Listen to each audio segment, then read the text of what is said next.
Bismillahirrahmanirrahim. Assalamu alaikum, dear students. Today we are going to start with the last chapter of the renal physiology, and in this chapter we are going to discuss the acid base regulation. First, you need to know what is meant by an acid. An acid is any molecule that can release hydrogen ions into a solution, and the ease with which it releases these hydrogen ions is going to determine its strength as an acid. So, an example of strong acid is HCl, while carbonic acid is a weak acid. Secondly, we have bases. Base is any substance that can bind or take up hydrogen ions or protons. So they are also known as proton acceptors. Two examples of bases are hydroxyl ions and bicarb ions. Remember that in most places in your body, you are going to come across weak acids and weak bases, except at special places in the body such as your stomach, where the acid is very strong, which is HCl. But in general, your body contains weak acids and weak bases. So remember, the major acid in your body is carbonic acid, while the major base within your body is the bicarb ions. You need to understand how to measure the acidity or basicity of a solution. So to measure the acidity of a solution, we use the power of hydrogen ions, which is known as pH.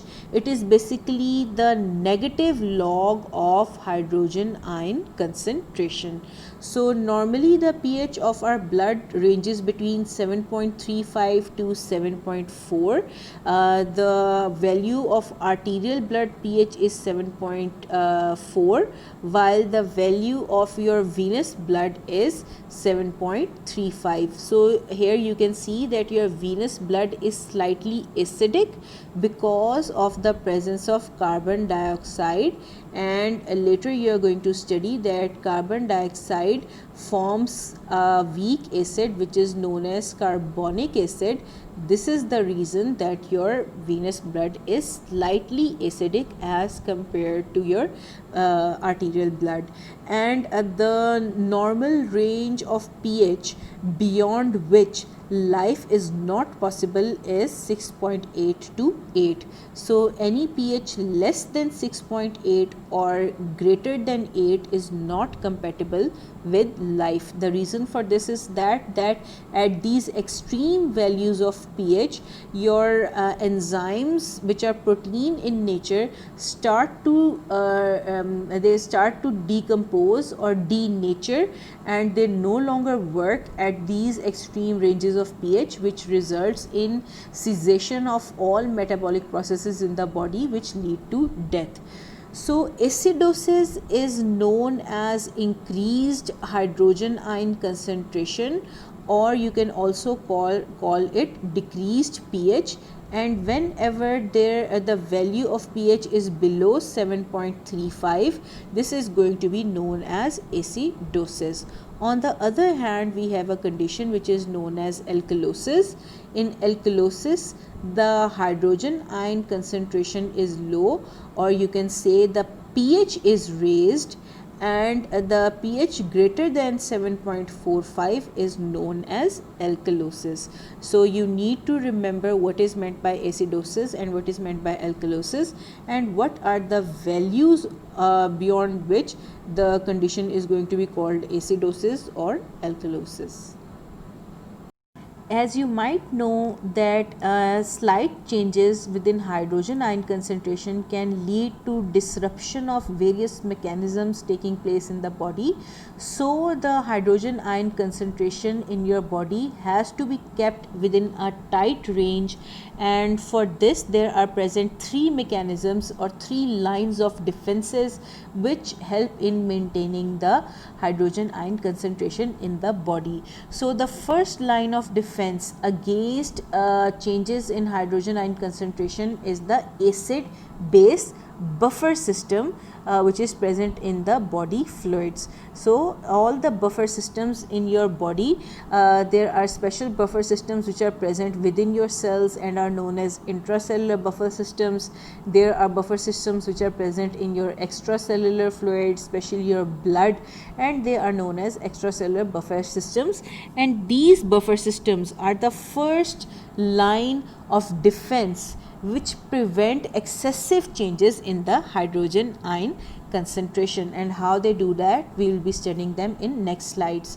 The second line of defense when your acid base buffer systems fail to maintain the hydrogen ion pH in the normal range are the respiratory center, is the respiratory center. So your second line of defense is your respiratory system, and it helps in maintaining the hydrogen ion concentration within your body by removing excess carbon dioxide, so that carbon dioxide cannot form carbonic acid. Sorry, this is misspelled, this should not be center, it should be your respiratory system.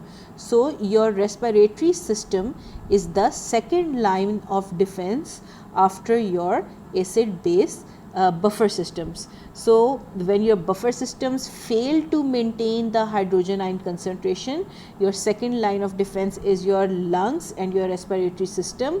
What your lungs do is they throw out extra carbon dioxide from your body, so that no carbon dioxide will remain in your extracellular fluid and convert into carbonic acid. And how this happens, we will be discussing that in the next slides. Thirdly, the last and third line of defense are your kidneys, and your kidneys are responsible for excreting large quantities of acids or bases in the urine according to the needs of the body to maintain the pH of the body.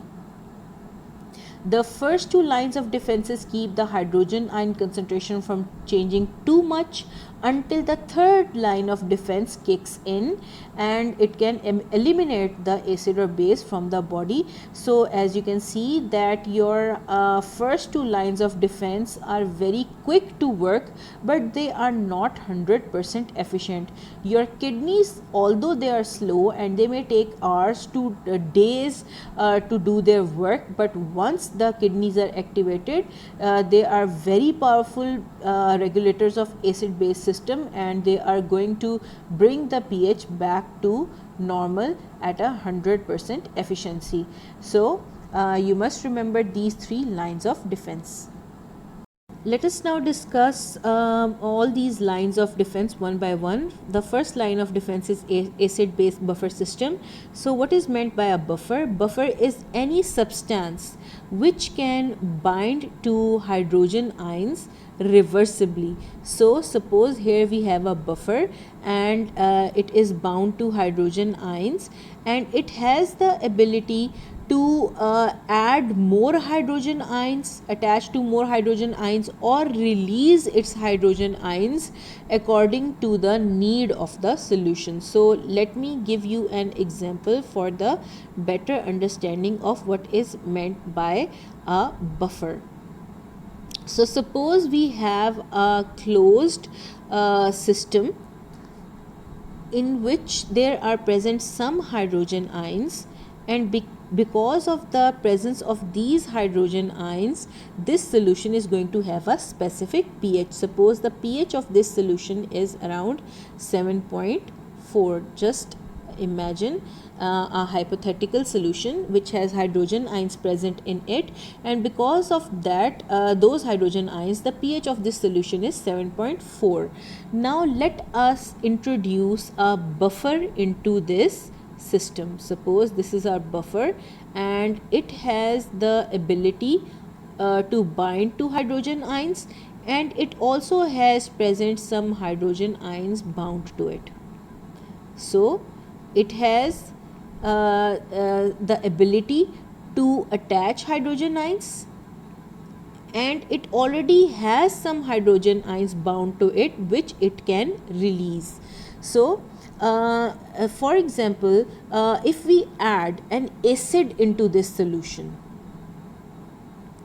and by acid I mean hydrogen ions, so when acids are introduced into this solution, they are going to dissociate and release hydrogen ions, and these increased hydrogen ions are going to result in the decrease of pH of the overall solution, because the solution is now going to become acidic.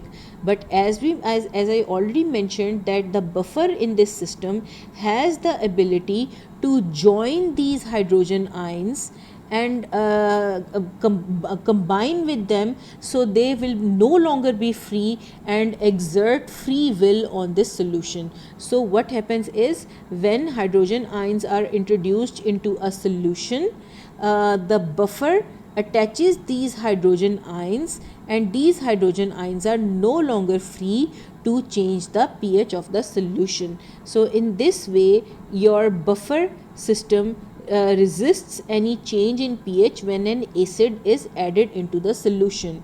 On the other hand, if you introduce a base into the solution, which means hydroxyl ions, these hydroxyl ions are going to attach with the hydrogen ions of the solution and going to reduce the total hydrogen ion concentration in the solution, resulting in increase in pH from 7.4 to 7.5 or 7.6. But we do not want to allow this change in the pH of our solution. So what the buffer is going to do, this buffer is going to release its own hydrogen ions, so that the hydroxyl ions which entered the solution can be neutralized with the help of the hydrogen ions of the buffer. In this way, the hydroxyl ions will not be able to change the pH of the solution. So let me explain again कि buffer एक ऐसा substance होता है जो कि pH के अंदर किसी भी किस्म की चेंज को अपोज करता है, और सपोज इसके अंदर हाइड्रोजन आइंस डोनेट करने की एबिलिटी भी होती है और इसके अंदर हाइड्रोजन आइंस एक्सेप्ट करने की एबिलिटी भी होती है. सपोज हमारे पास एक सोल्यूशन है जिसके अंदर ऑलरेडी कुछ हाइड्रोजन आइंस मौजूद हैं, और इन हाइड्रोजन आइंस की मौजूदगी की वजह से इस सिस्टम की pH जो है वो 7.4 है. अब हम अगर इसके अंदर एक बफर इंट्रोड्यूस कर दें जिसके अंदर हाइड्रोजन आइंस एक्सेप्ट करने की एबिलिटी भी है और हाइड्रोजन आइंस डोनेट करने की एबिलिटी भी है. अब अगर हम ऐसे सिस्टम के अंदर कोई एसिड इंट्रोड्यूस करेंगे तो ये एसिड हाइड्रोजन आइंस की कंसंट्रेशन इंक्रीज करने की कोशिश करेगा, जिसकी वजह से टोटल पीएच जो है वो इस सोल्यूशन की वो कम हो जाएगी फ्रॉम 7.4 टू 7.3 और 7.2, और आपका सोल्यूशन जो है वो एसिडिक हो सकता है. लेकिन बफर क्या करेगा कि वो इन नए आने वाले हाइड्रोजन आइंस को बाइंड कर लेगा, so that they are no longer free to exert their power on the solution, and now the pH of the solution will increase back towards 7.4. Now in the case of a base, अगर कोई base introduce कराई जाएगी इस solution के अंदर, for example all bases dissociate into hydroxyl ions.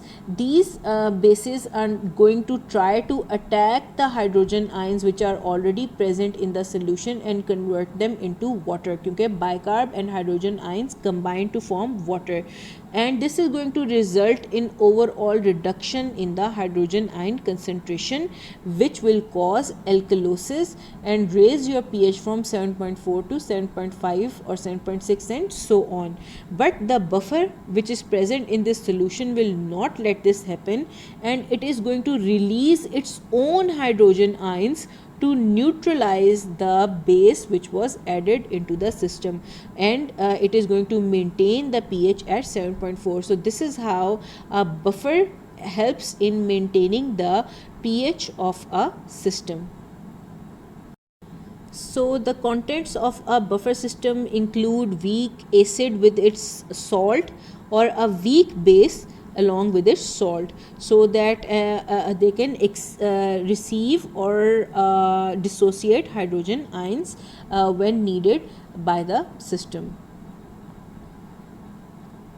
The buffering power of any buffer system is the ability of that system to prevent the changes in pH. Buffering power is determined by the amount and relative concentration of buffer components present in that system. So the major buffer systems of the body include bicarb buffer system, phosphate buffer system, and protein buffer systems. Now we are going to discuss them one by one in detail. So first of all, we have the bicarb buffer system. Please remember, it is an important MCQ point that bicarb buffer system is the most powerful extracellular buffer system. It is the most powerful extracellular buffer system. This is an MCQ nugget. So what are the components of the bicarb buffer system? So the bicarb buffer system consists of a weak acid and the salt of the weak acid. So the weak acid is carbonic acid and the salt is sodium bicarbonate. Whenever an acid is added to this buffer system, for example HCl, it is going to attach to the salt of the weak base, which is sodium bicarbonate, and this reaction is going to result in the formation of weak acid of the buffer system, which is carbonic acid as well as NaCl, because this is how the buffer is going to resist the change in the pH. Secondly, if a base is added to this buffer system, suppose NaOH or sodium hydroxide, it is going to act or react with the acid part of the buffer and going to result in the formation of the salt of the weak acid and water. So this is how the bicarbonate buffer system resists any change in pH of the buffer system. You might notice that I am rushing through the acid base regulation parts because this is majorly a part of biochemistry and you will study it in greater details in the biochemistry. So I hope you are keeping up, and this is also elementary knowledge. You might remember this from your FSC classes. So if you do have any questions, please leave them in the comment box below. Otherwise, I think that you will cover it in greater details in biochemistry.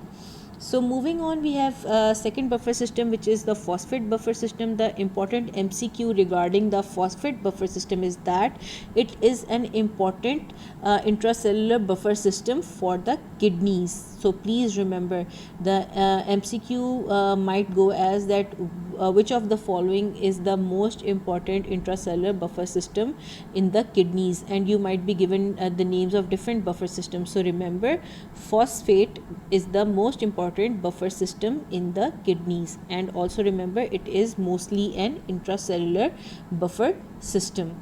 So the components of the phosphate buffer system includes sodium phosphate and the disodium phosphate.